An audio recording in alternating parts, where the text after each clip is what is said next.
네. 2015년 11월 10일 화요일자 한국경제고요. 일면에 보니까, 이게 한미약품 얘기가 나왔어요. 요즘 또 그냥, 우리 또 한미약품, 임성기 회장님, 우리 훌륭하신 성기 회장님, 한미약품이 완전히 떠버렸어요, 지금 주식시장에서. 그렇습니다. 그래서 헤드라인이 이거예요. 한미약품 연타석 홈런 얀센의 1조 원 기술 수출. 5조 원대 기술 수출로 국내 제약업계 사상 최대 수출 기록을 세운 한미약품이 또다시 1조 원대 신약 기술을 수출했다. 한미약품은 당뇨 및 비만 치료 바이오 신약 HM12, 뭐 이렇게 길어. HM1225A. 이제 프로젝트 이름이겠죠. 이것을 다국적 제약사 얀센에다가, 얀센 들어보셨나요? 얀센에, 한국 얀센도 있을 거야, 아마. 얀센에 9억 1,500만 달러. 그럼 지금 환율로 대충 1조 좀 넘겠네요. 기술 수출하는 계약을 체결했다고 9일 발표했다. 초기 계약금으로 1억 5천만 달러. 한 1,000억 정도 되겠네요. 임상 단계별 성과 보수로 8억 1천만 달러를 받는 조건이다. 얀센의 기술 수출한 신약은 당뇨약의 부작용인 비만을 완화해주는 당뇨 치료제며 글로벌 임상 일상 시험을 마친 상태다. 한미약품은 자체 기술 기반인 랩스 커버리를 적용 주 1회 투약하는 신약으로 개발해왔다. 그러니까 한미약품 아시죠? 제약사 우리 임성기 회장님이 회장으로 있는 한미약품이 또 기술 수출했다 이거예요. 근데 이 미쳤나 이게 한미약품이 올해 들어 왜 이래? 여기 나와 있는데 올해 3월 달에는 이것도 다국적 제약사죠. 일라이 릴리라는 제약사에다가 류마티즘 관절염 표적 치료제 7천억 받고 기술 수출하고 이어서 7월 달에 또 폐암 관련된 신약 8천억 받고 베링거 인겔하임에 또 기술 수출하고 이번 달 11월 5일 날 사노피라는 또 다국적 제약사에다가 당뇨 신약 5조 받고 기술 수출하고 이어서 11월 9일 어제네 어제 얀센에다가 또 당뇨 비만 신약 또 1조 정도 받고 기술 수출했다 이건데요. 그러면 다 합치면 이게 얼마야? 7조 정도 되겠네요. 어마어마하네. 7조. 좋으면은요. 공이 12개거든요. 대단하죠. 그런 얘기가 나왔습니다. 근데 제가 또 조심스럽게 얘기해 보는데요. 이거 뻥 아니야, 이거? 이 뻥 아니야? 이럴 리가 없는데. 농담이고요. 한미약품이 이제 일 낼 줄 알았어. R&D 연구 개발 비용 투자하는 비용이 제약업계에서 거의 최고 많을 거예요. 최고 많고 한 10년도 더 됐죠. 우리 임성기 회장님의 뚝심. 다른 제약사들은 리베이트 갖다 바치고 그다음에 복제약 팔아먹고 있을 때 아니다. 우리는 신약을 개발해야 된다. 이래가지고 뚝심 있게 10년 넘게 계속 밀어붙인 결과가 이제 하나둘 열매가 맺히면서 이렇게 되죠. 그렇습니다. 기사 내용은 별건 없어요. 다시 한번 얘기하면 당뇨 비만 관련된 신약을 기술 수출료를 받고 이번에 얀센이라는 제약사에다가 팔았다. 이거예요. 한 1조 정도 받고. 그런데 요 관련해서는 좀 부연 설명드리면 요번에 한 게 당뇨 관련된 신약이죠, 신약. 그래서 제가 지난번에 드렸죠, 제가? 그래서 약에는 바이오 의약품이 있고, 합성 의약품이 있고, 천연물을 원료로 하는 천연물 의약품이 있다. 그래서 그때 또 바이오 시밀러가 뭐고, 제네릭이 뭐고, 어쩌고저쩌고 쭉 말씀드렸던 것 같은데, 기억이 납니다. 다 기억하시죠? 그래서 요거는 좀 배경 지식이 있는 게 좀 좋으세요. 아무래도 제약 바이오는 전문 분야다 보니까 배경 지식이 전혀 없으면 그죠? 투자하기도 힘들죠. 리스크도 크고 개뿔 알아야 투자라지. 그죠? 임상이 뭔지 뭐 임상 2상은 뭐고 3상은 뭐고 뭐 표적 항암제가 뭔지 뭐 개뿔 뭐 알아야 되잖아요. 그래서 제가 이렇게 기사가 났을 때마다 틈틈이 조금씩 해드리고 있습니다. 근데 먼저 이게 제가 개인적으로 봤을 땐 그래요. 왜 더 이렇게 한미약품이 이렇게 반응이 뜨거우냐면, 일단 계약 금액 자체가 엄청나고, 그죠? 그리고 우리나라 제약사들이 다국적 제약사 앞서 말씀드렸던 릴리라든가 로슈라든가 이런 데에 비하면은 규모가 굉장히 보잘것없고 초라하죠. 그런 나라에서 이렇게 거대 공룡 기업이라고 할 수 있는 이런 다국적 제약사에다가 한 번도 아니고 연달아서 이렇게 그것도 복제약도 아니고 신약, 오리지널 신약을 이렇게 개발을 해서 수출한다는 게 놀랄 일이긴 해요. 그래서 이게 더 주목받고 있지 않나 싶습니다. 근데 그 중에서도 이게 당뇨병 관련된 약이라는 거죠. 당뇨. 근데 당뇨병이 혹시 뭔지 아시나요? 당뇨병. 제 주변에도 있는데, 우리나라 당뇨 환자들이 많죠. 당뇨 환자들이 많은데, 참고로 지금 현재 우리나라에 만으로 30세 이상 된 사람들 중 10명 중 1명이 지금 당뇨 환자랍니다. 심각한 거죠. 그리고 아마 당뇨병 환자들은 점점 늘어날 거다. 이건데, 그럼 도대체 당뇨병이 뭔데 이렇게 난리냐? 당뇨병이 뭐냐면요. 그냥 간단히만 말씀드리면, 우리가 음식물을 이렇게 밥이라든가 예를 들면 빵이라든가 라면이라든가 이렇게 음식물을 섭취하잖아요. 그러면은 각종 소화 효소가 우리 몸에 나오면서 음식물을 분해를 하죠. 분해를 하면 이제, 얘 제가 오늘 목이 좀 잠겨갖고요. 죄송합니다. 포도당이란 게 있어요. 포도당. 우리 학교 다닐 때 배웠죠. 포도당. 그게 당이야, 당. 그래서 당뇨병 할 때 당자가 당인데, 포도당이 나옵니다. 포도당. 그런 포도당이 우리는 몸의 신체 장기 중에 췌장이라는 데가 있어요. 췌장. 들어보셨나요? 췌장. 그래서 우리 또 훌륭하신 애플을 만드신 스티브 잡스. 그 엉아가 췌장암으로 돌아가셨잖아요. 근데는 이제 끝까지 멋있어 보이려고 나는 수술 안 받는다. 수술 같은 소리 하지 마라. 이래갖고 바로 그냥 즉석에서 돌아가셨는데, 그분이 이제 췌장암에 걸리셨잖아요. 그게 이제 췌장이에요, 췌장. 그래서 췌장에서 인슐린이라는 호르몬이 분비가 됩니다, 인슐린. 근데 그게 무슨 역할을 하냐? 우리 몸속에서 만들어진 포도당을 세포, 학교 다닐 때 다 배우셨을 텐데 기억나실지 모르겠는데요. 또 욕하실 것 같으니까 그냥 짧게 할게요. 짧게. 또 길게 얘기하면 지금 또 공부하는 것도 아닌데 또 이러실까봐 짧게 얘기하면, 세포 안에 보면 이제 여러 가지 핵도 있고 여러 가지 세포막도 있고 많은데, 그 안에 미토콘드리아라고 들어보셨죠? 그 유명한 미토콘드리아. 그쪽으로 인슐린이 포도당을 운반을 합니다. 그 미토콘드리아가 뭐 하는 데냐면, 그냥 쉽게 얘기하면 발전소를 떠올리시면 돼요. 화력발전소, 원자력발전소. 그 발전에서 뭐요?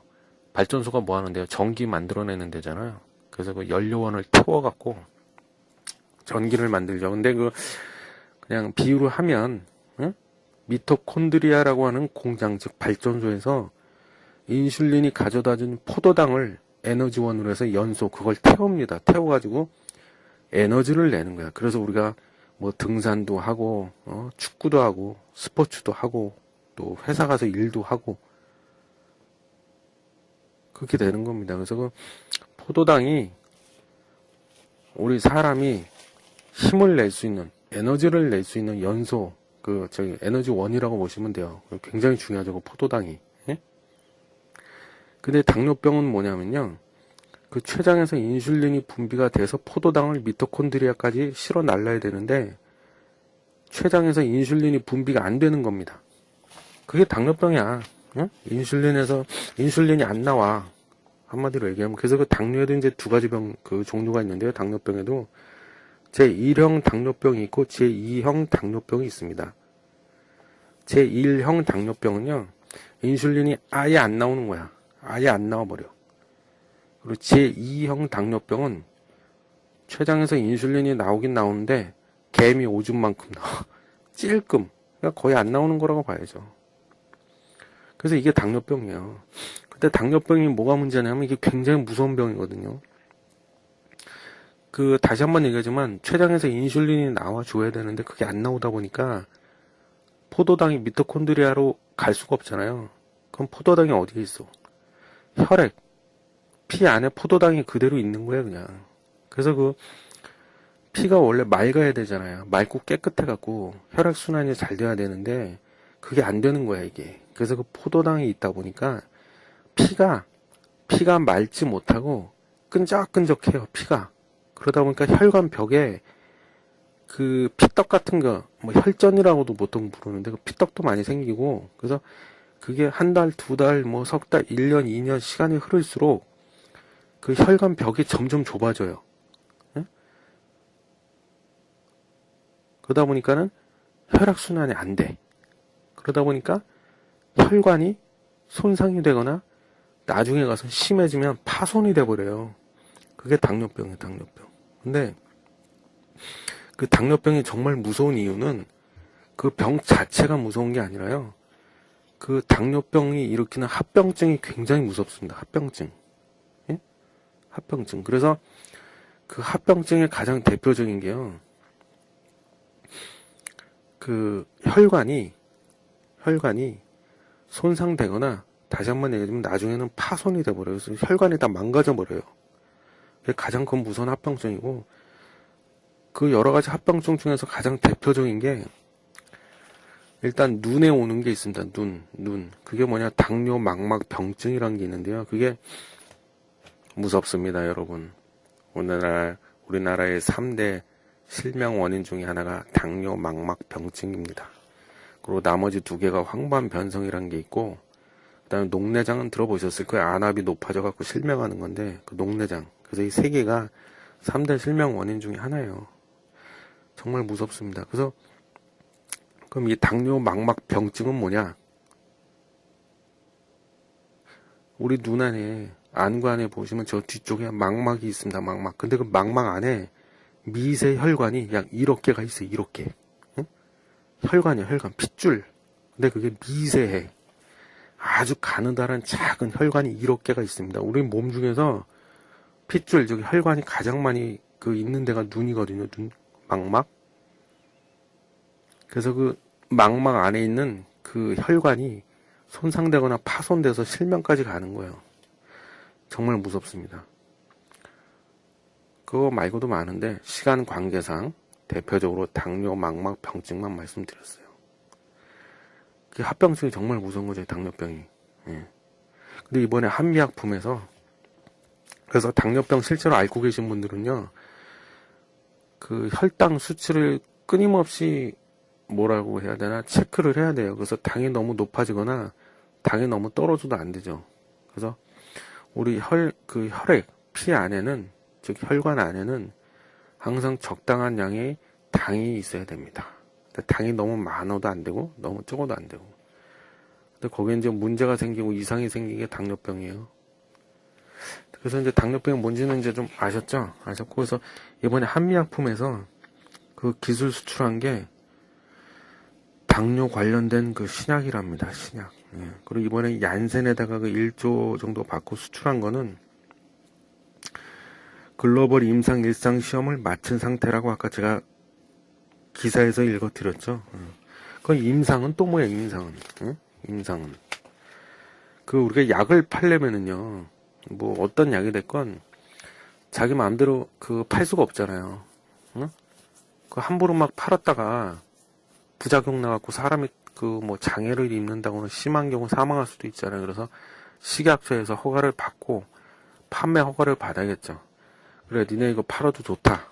그러고 팔아야 돼. 근데 그러려면 식약처에서 판매 허가를 마음대로 막 내줄 수가 없죠. 그래서 뭘 해야 돼? 임상을 해야 돼. 임상. 그 임상이 뭐냐면 니네 이번에 뭐 새로운 약을 개발했어. 예를 들면 당뇨병 치료하는 약을 개발했어? 그러면은 그게 정말 당뇨병 치료에 효과가 있는지, 또 부작용 같은 건 없는지 이거에 대해서 테스트, 시험을 해갖고 와봐. 그럼 내가 허가 내줄게. 이거예요. 그래서 보통 임상은 1상이 있고 2상이 있고 3상이 있고 4상이 있습니다. 그리고 그 임상 1상 그 전에 전 임상이라는 게 있어요. 그 단계별로 진행을 합니다. 그 전 단계는 이제 전 임상이라고 돼 있는데 그건 뭐냐면 보통 실험실에서 가장 대표적인 게 동물들을 대상으로 실험하는 거죠. 동물. 동물 중에서도 누구? 우리 인간과 가장 가까운 흔히 말하는 유인원. 누구다? 침팬지나 원숭이. 그죠? 너무 불쌍해. 걔네들은 왜 걔네들이 갖고 이렇게 자꾸 그냥 그죠? 그래서 그게 이제 전 임상. 그리고 그게 끝나고 나면 이제 본격적으로 임상이 시작됐다고 말할 수 있는 건 사실은 임상 1상입니다. 그 1상, 2상, 3상 이렇게 나간다고 했잖아요. 그래서 그 1상, 2상, 3상은 그냥 단계, 스텝이라고 보시면 돼요. 1단계, 2단계, 3단계. 그래서 첫 번째 하는 게 임상 1상, 1단계죠. 요거는 보통 누구를 대상으로 하냐? 그 한미약품을 예를 들면 이번에 그 당뇨 관련된 신약이라고 그랬잖아요. 그러면 당뇨병에 걸리지 않은 정말 신체 건강한 사람들을 대상으로 소규모 인원을 데려다가 건강한 사람들을 대상으로 그 지금 개발 중에 있는 신약을 갖고 테스트를 해봅니다. 그게 임상 1상이야. 그래서 거기서 그게 성공했다. 끝났다 그러면 이제 다음 단계로 넘어가죠.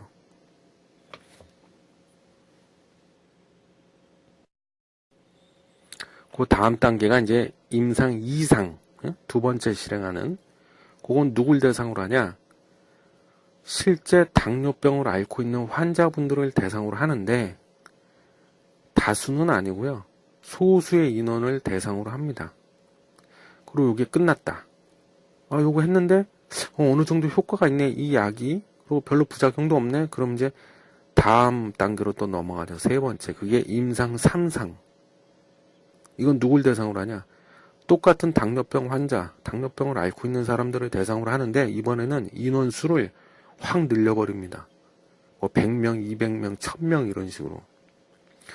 그리고 그 임상 2상일 때는 예를 들면 석 달 동안 테스트를 했다 그러면 기간을 3상에서는 확 늘려버려. 그래서 예를 들면 1년, 2년. 그래서 가장 이게 그 신약 개발하는 그 제약사나 어떤 바이오 업체에서 봤을 때 가장 실패 확률이 높은 단계, 즉 한마디로 고비라고 생각. 요 고비만 넘기면 돼. 그게 어디냐? 그게 어디냐? 임상 3상이에요. 사실 3상에서 실패를 많이 합니다. 예? 근데 3상에서도 성공을 했어. 그럼 이제 마지막으로 4상인데요. 마지막 임상 4상. 근데 요건 시판후 조사 PMS라고 하는데 요거는 뭐 큰 의미는 없어요. 왜냐하면 그 우리나라로 치면 식약처 이런 데서 이제 그래 니네 3상까지도 다 성공했다고 그럼 그 약 팔어 허가해 줄게. 시판 허가를 받은 그 약에 대해서 필요하다고 뭔가 필요성이 느껴졌을 때만 하는 그 임상이에요. 임상 4상은. 예? 바꿔 얘기하면 이제 약이 출시가 실제로 시장에서 이제 출시가 됐어. 출시가 돼갖고 실제로 시장에 나와서 판매가 되고 나서 추적조사의 개념으로 하는 게 임상 4상이다. 그래서 큰 의미는 없습니다. 그래서 이런 식으로 그러니까 전임상, 임상 1상, 2상, 3상, 4상 이렇게 단계별로 임상은 진행이 되고요. 근데 요번에 제가 한 가지 의아스러운 거는 11월 9일 어제 날짜에 다시 한번 얘기하자면 당뇨 비만 신약해서 얀센이라는 제약사에다가 그 기술 수출했다고 그랬잖아요. 1조 정도 받고. 근데 요게 아까 신문 기사에서도 읽어드렸지만 임상 1상 시험을 이제 막 마쳤고 이제 임상 2상을 시작하려고 막 준비하고 있는 단계거든요. 근데 여기 때 벌써 1조를 받고 넘겼다는 거지. 근데 이게 이런 일이 이렇게 흔하지가 않거든요. 사실은 보통 우리나라 그 바이오 업체라든가 제약사들이요, 뭔가 약을 개발하면 보통 임상 2상 끝나고 또는 임상 3상 끝나고 나서 보통 기술 수출을 하는데, 왜? 이게 사실 임상 1상만 끝냈다고 해서 이게 그 약이 최종 시판 허가가 날 그 뭐랄까 확률이 매우 높다고 말하기가 좀 어렵거든요. 아까 말했지만 임상 대부분 보면 임상 2상이나 특히 3상에 가서 실패하는 경우가 좀 많거든요. 근데 이 한미약품은 특이하게 이제 임상 1상 막 끝냈는데 1조 받고 넘겼네? 그래서 제가 아까 농담처럼 웃으면서 이게 개뻥 아니야? 이렇게 얘기했던 게 그렇습니다. 근데 여기 뭐 뒤에 뭐 세부적으로 기사 또 나오는데 여기는 보면 뭐 한미약품이 이번에 자체적으로 기술한 뭐 랩스커버리라는 기술을 적용해 갖고 뭐 이게 뭐 단백질이 체내에 머무는 시간을 확 늘려버렸다. 그래서 이게 굉장한 기술이다. 뭐 이렇게 막 기사에는 나 있는데 글쎄요. 저 개인적으로는 제가 뭐 한미약품을 의심하는 게 아니고요. 뭔가 좀 꺼름직하다 이거예요. 꺼름직하다. 이제 임상 1상 이제 끝났는데 이거를 얀센에서 1조를 주고 계약을 맺었다? 좀 이상한데요. 모르겠습니다. 뭐 제가 뭐 의대를 나온 사람이 아니기 때문에 한마디로 무식해서 그런지 모르겠지만 개인적으로 그런 생각이 좀 잠깐 드네요. 그래서 이게 임상이란 게 이런 것이며 그 다음 왜 하는지 그거 다 말씀드렸죠. 그리고 참고로 요즘 좀 뭐 디플레이션이다 뭐 디플레이션인지 지랄인지 뭐 그래가지고 그죠.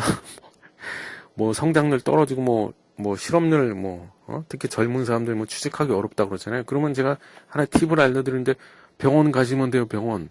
병원 가서 한 달만 그 침대에 자빠져 있으면 한 150에서 한 200 정도 벌 수 있습니다. 가면 밥 다 먹여주고 그 생동성 시험이라고 그래갖고요. 그게 뭐냐면 이제 생물학적 동등성 시험 그래갖고 그 아까 제가 임상 쭉 말씀드렸잖아요. 쉽게 얘기하면 그 임상 그 개념이다 생각하시면 돼요. 그래서 거기서 이제 마루타 하는 거야 가서. 그래서 이제 그 약 쳐맞고 뭐 이렇게 해가지고 이제 한 달 정도 자빠져 있다가 나오면 됩니다. 뭐 그것도 진짜 가서 하지는 마시고요. 또 갔다가 또 잘못되면 또 그냥 웃자고 한 소리고요. 하여튼 뭐 그런 알바도 있어요. 요즘 그 아산병원이나 큰 병원에서 그 심심찮게 광고 냅니다. 그 참가할 사람들 모집한다고. 근데 가면은 또 이제 그 아무나 받아주진 않고요. 가서 또 이것저것 또 피 뽑고 소변 검사하고 해요. 해갖고 너는 마루타 몰모트로서 자격이 있냐 없냐 그거 따지고 자격이 있다 그러면 이제 받아주죠 걔네가. 하여튼 뭐 그렇습니다. 그래서 그 한미약품 얘기 나는데 그래서 지금 뭐 제약 바이오주가 한동안 올 초에 막 헬스케어주하고 난리가 났다가 잠잠했다가 요 한미약품 때문에 다시 또 그냥 다른 그 바이오 관련주 예를 들면 근데 뭐 메디톡스 이런 거는 바이오 관련주가 아니죠. 엄격히 말하면. 근데 하여튼 뭐 그런 바이로메드라든가 뭐 셀트리온부터 시작해서 뭐 죄다 그냥 반짝 올랐더라고요. 올랐는데 제가 드리고 싶은 얘기는 조심하시라는 거예요. 그거는 그냥 한미약품이 이렇게 빵하고 뭐 하나 그 호재를 터뜨리니까 분위기, 군중 심리에 의한 군집 행동이 나타났다고 볼 수 있습니다. 그래서 너도 가냐? 그럼 나도 간다. 이래가지고 우 하고 또 그렇게 되는 것 같은데 조심하세요. 조심하시고요. 12월 달에 제가 예전에 한창 떠들었던 그 12월 달에 올해 마지막 연말이죠. 마지막 달. 우리 앨런 아줌마. 이 아줌마 오랜만에 등장하네. 우리 앨런 아줌마가 기준금리인지 지랄인지 또 뭐 올린다고 또 설쳐될 수도 있기 때문에 조심하셔야 됩니다. 절대 이렇게 분위기에 휩쓸려서 휘둘리시면은 망해. 그죠? 아무도 믿지 마시고요. 본인만 믿으세요. 저도 믿지 마세요, 내 말도. 예. 본인만 믿으세요. 예, 그래서 그건 조심하셨으면 하는 바람이고요. 예, 그렇습니다. 그래서 뭐냐 한미약품이면 뭐 어제 오늘 뭐 해갖고 참 시끌시끌하죠. 이것 때문에. 예, 그래서 잠깐 좀 털어드렸고요. 근데 한미약품이 사실은 아까도 말씀드렸지만 R&D 연구 개발 쪽에서는 돈을 그동안 많이 쓰긴 많이 썼어요. 10년도 넘었지, 한 15년 가까이 되죠. 근데 어느 정도 이제 막 결실이 나오는 것 같죠. 여러분, 여기서 뭐 좀 느껴지는 게 없으십니까? 예? 투자란 바로 이런 것이다. 그죠? 예. 뇌동매매하고, 그건 투자가 아니죠. 그 회사를 믿고, 기업을 믿고, 물론 덮어놓고 막 믿으면 안 되죠. 아무 근거도 없이 덮어놓고 믿으라는 게 아니라 냉철하게 스스로가 분석을 하고 판단을 해서 확신이 들면 기업이랑 같이 가는 겁니다. 예. 그리고 참고로 올해 2015년도 상반기 우리나라가 제약사들의 R&D 투자 현황을 보면요. 그 매출 대비해서 비중이 R&D, 연구개발 쪽에 얼마나 많은 돈을 쏟아부었냐. 한미약품이 1등이에요. 그래서 20% 정도 됩니다. 20%. 금액으로 따지면 한 950억에서 한 1000억 정도. 그거를 올해 상반기에만 이렇게 투자를 한 거예요.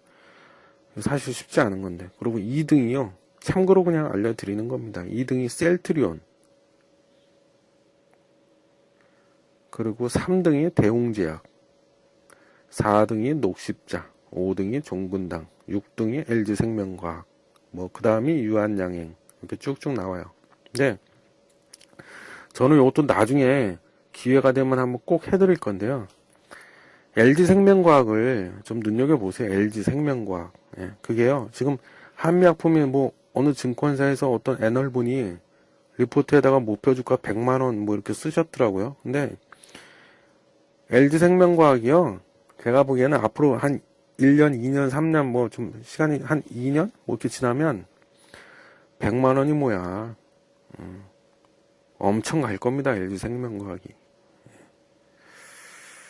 그건 나중에 또 왜 그런지는 또 얘기하면 밤새야 되니까 기회 되면 한번 또 왜 그런지 쭉 말씀드릴게요. 예. 그리고 하여튼 거듭 말씀드리지만 이 한미약품 때문에 지금 제약 바이오주가 다 같이 우하고 또 분위기 타고 또 가는 분위기가 될 수 있어요. 근데 조심하시라는 거죠. 그래서 제약바이오 관련주래 그래갖고 또 덮어놓고 막 사지 말라는 거죠. 그리고 참고로 마지막으로 말씀드리면 이거는 이제 그 바이오 신약이죠. 신약인데 원래 그래요. 이 한미약품뿐만이 아니라 원래 제약사들이요. 사실은 그 큰 돈을 벌려면 전문의약품 쪽을 해야 돼. 전문의약품. 그러니까 약에는 전문의약품이 있고 일반의약품이 있고 원료의약품이라는 게 있습니다. 전문의약품은 뭐야? 의사의 처방이 있어야만 우리가 사서 먹을 수 있는 약이에요. 여러분 병원 가면 의사분들이 처방전 써주잖아요. 그럼 그 처방전 들고 약국 가서 약 내놔, 약 주세요 이러잖아요. 그때 우리가 받아오는 약이 전문의약품. 일반의약품은 대표적으로 예를 들면 타이레놀 같은 거예요. 그냥 개나 소나 그냥 편의점 가서 막 사 먹을 수 있는 거 그냥. 예? 근데 그 일반의 약품은 돈이 안 돼. 전문의 약품을 팔아야 제약회사 입장에서는 큰 돈이 됩니다. 근데 전문 의약품 중에서도 어떤 약? 비아그라 이런 거 말고 만성 질환과 관련된 약을 팔아야 돼. 만성 질환이란 건 뭐야? 급성이 아니고 만성이라고. 만성. 그냥 뒤질 때까지 그냥 앓고 가야 되는 병. 예를 들면 대표적인 게 뭐야? 당뇨병, 고혈압 이런 거잖아요. 왜? 약을 죽을 때까지 처먹어야 되거든. 그러니까 그냥 약을 계속 사 먹어야 돼. 그죠? 그럼 제약회사 입장에서는 뭐야? 안정적인 매출이 나올 수 있다는 거죠. 그 대표적인 이제 아까 말씀드린 당뇨병, 고혈압 이런 것들. 근데 한미약품이 원래 옛날부터요. 그런 만성질환 전문의약품 쪽으로 좀 강했었어요. 한미약품이. 예, 근데 이번에 내친기면 우리가 신약을 한번 개발해보자 이래가지고 그렇게 됐는데 그렇습니다. 그리고 근데 저는 이게 얘기하다 보니까 아, 갑자기 살기가 싫어지네. 살고 싶지가 않네요. 뭐냐면, 그 몇 달 전이었던 것 같은데, 그 신문에서 좀 몇 번 기사화된 적이 있는데, 그 임성기 회장, 한미약품 임성기 회장 그 외손잔지, 친손잔지, 하여튼 뭐, 그, 손자, 손녀들한테 주식을 다 줘갖고, 제가 지금 정확히 기억이 안 나는데, 그 어린애가 뭐 초등학생이라고 그랬나, 아니면 초등학생도 안 됐다고 그랬나, 뭐. 그런 애가, 야, 그럼 이번에 그 지금 한미약품이 주가 이렇게 올라가고, 아이씨, 나보다 더 벌겠네, 걔가. 얘는 젠장. 살고 싶지가 않네요. 자, 그래서 하여튼, 어?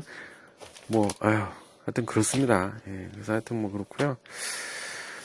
뭐, 한미약품 기사가 났길래, 예, 이렇게 됐습니다. 예. 잠깐, 뭐, 더 말씀드릴 게 없나? 예, 뭐, 일단은, 뭐, 그렇고요. 그럼 지금은 마지막으로, 아쉬우니까. 그럼 지금 한미약품 저 없는데 지금 들어가도 돼요? 사도 돼요? 예, 뒤지고 싶으면 사세요. 예, 죽고 싶으면 사세요.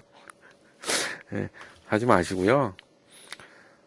다른 걸 노리세요. 제가 아까 말씀드린 LG생명과학 이런 거.